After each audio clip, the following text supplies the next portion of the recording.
Well, he called himself the Bronze Liberace and told his fans, if God gave it to you, show it to the world. We are talking about rock and roll legend Little Richard. Born Richard Penniman, the Tutti Frutti singer's life story is revealed in a new documentary called Little Richard, I Am Everything. Let's check it out. The first songs that you love that your parents hate is the beginning of the soundtrack of your life. Little Richard's lyrics were too lewd to get airplay on the radio. They was not that dirty. They were just as clean as you were. The South is the home of all things queer. They called him a sissy, a punk. I was not supposed to be the hero for their kids. What an incredible life, though, that Little Richard. You know, really, yeah. I mean, even just the part that we had seen there, what he had to go through and that sort of thing. And then, you know, you think like the title Tutti Frutti, I'm sure there was some kind of meaning behind that too, knowing him as well. A double entendre.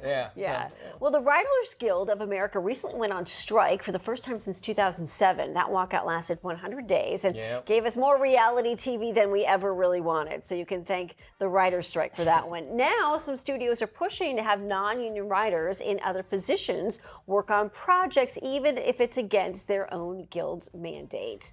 So letters from Disney and Warner Brothers both said they expect writers who still have non-writer duties, such as showrunners. They demand that they still work during the strike, though they're pushing back against the studios. It looks like we could be in for a long strike.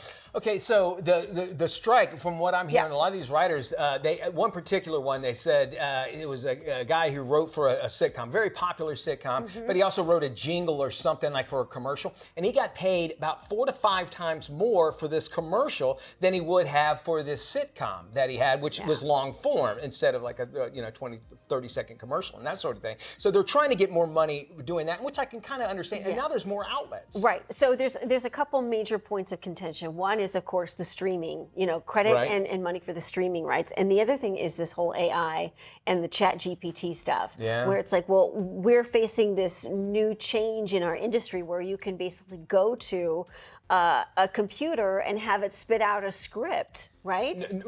Well, yeah. And are they saying, stop, we don't want that? Or are they going, hey, you can go to a computer and get the computer to do that? But that draws on intellectual property, I would imagine, pretty much, yeah. So think about that. Just get ready for more reality shows and game shows and reruns, and reruns and lots of them.